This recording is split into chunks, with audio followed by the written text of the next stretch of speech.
Hello, friends. I am Chevy. Welcome to my shed. How are you today? How's life in your world? How's things where you are? Hope everything is good. We talked yesterday about the perfection problem and the perfectionist, and I know that we've had this discussion a lot over the years, and I think that I got some kind of I got some messages on private channels, not on the video itself, talking about it because it is a topic that I struggle with. It is a problem for me. It gets in the way of me living life, I guess, to the fullest or whatever.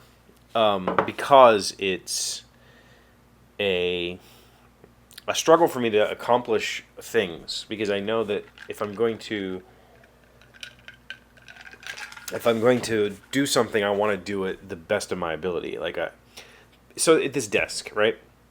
Had a really good conversation at lunch about the desk because the desk is for my girlfriend. So she has a space in the house. She currently doesn't have a space here. She doesn't have anything of her own. She doesn't have a place where she can go to just kind of spread her stuff and work or do what she wants to do. She likes to do art. She likes to do. She works from home some days. She wants to do makeup, and so she wants a space. And I get it, and I want to make her that space. But that perfectionist me says, if I'm going to build a desk, I'm going to build it correctly, or I'm going to build it to the best of my ability, I guess is the correct way to say it. When in reality, I could just build a desk, and I could have built something that was perfectly functional out of more readily available materials, out of simpler construction. I could have slapped it together and it would have been perfectly serviceable, and anybody who looked at it would have said, that's a really beautiful desk. But I don't work that way, For me, it's like if I'm going to build it, if I'm going to take the time to build it, I'm going to take the time to do it right. And unfortunately, because of life and schedules and depression and everything else that goes on in my world, it's taken me months to do this. And we're really close. I've got the top sitting right over there. I got all the epoxy pour is done, and I just need to go over it with the hand plane, which needs sharpened desperately. I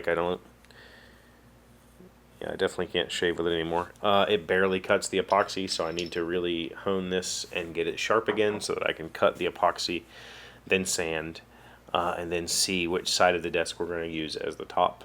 And then once that's done, it'll basically be ready to go together. That being said, I made this top out of inch thick rough sawn cherry. So when it's all said and done, when the top is smooth and flat, it's going to be probably less than 3/4 of an inch thick. And in my opinion, it's going to look bad. It's going to be a weirdly skinny top on these beefy base cabinets that I put 1.5 inch face frames on.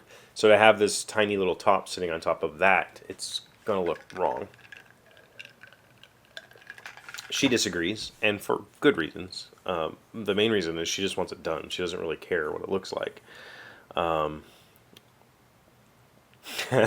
Because, it's another one of those things that I want to put a base layer underneath of this slab that I've just made, and then I want to, on top of that, I want to trim it with 1.5 inch thick cherry so that it looks like a substantial desktop, not just a thin little piece of cherry.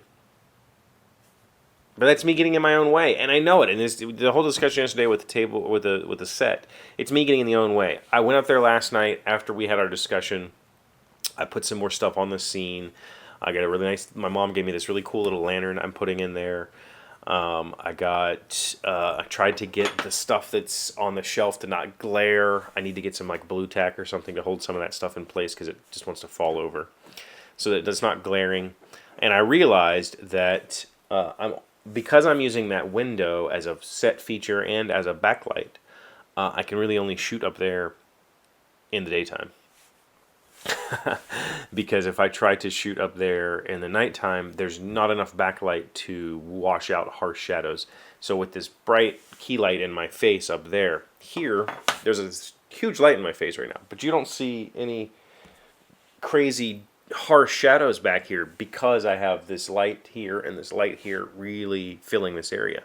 So this massive key light that's pointing in my face, that's hard to look at, truthfully, is it's not a problem. Up there, if that window is not fully brightly lit from outside, there's some really harsh shadows behind me, which I don't want. So I have a couple of options. I can, if I shoot later in the day, I can kind of dial down the brightness on those lights. They do have dimmers, so I could dim everything to kind of help. I could soften that light, which is probably going to be one of the things I'm going to look at later today. Or I just have to shoot during the daytime. Or I artificially light that window. I could put some of these LED strips behind the window so that it looks like it's daylight even when it's not. So I've got to play a little bit more with the lighting. I'm still waiting on a new logo before I really start doing anything, but I am going to start recording some reviews now, so that, not now, like obviously I'm doing this right now. I'm going to start recording some reviews very soon so that I have them ready to go once everything is in place. Plus, I just need to practice with that lighting setup up there. I need to practice with the microphone that I'm using up there because I'm not using a stand. I'm going to use a lapel mic. So there's a lot to go into it. And, I have a lot of practice in this space. I can shoot in this space all day long. And I need to be able to shoot up there. So we'll see how it works out.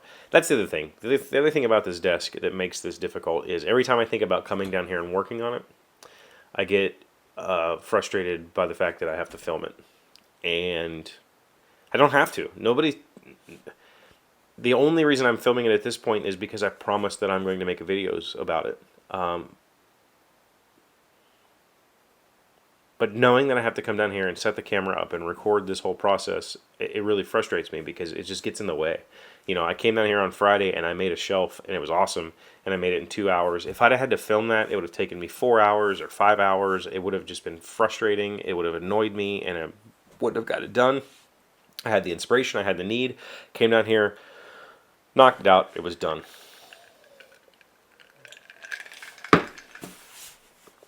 I gotta figure out how to overcome those demons. But, that's where we're at. So, tomorrow's work from home day, lots of stuff to do. Gonna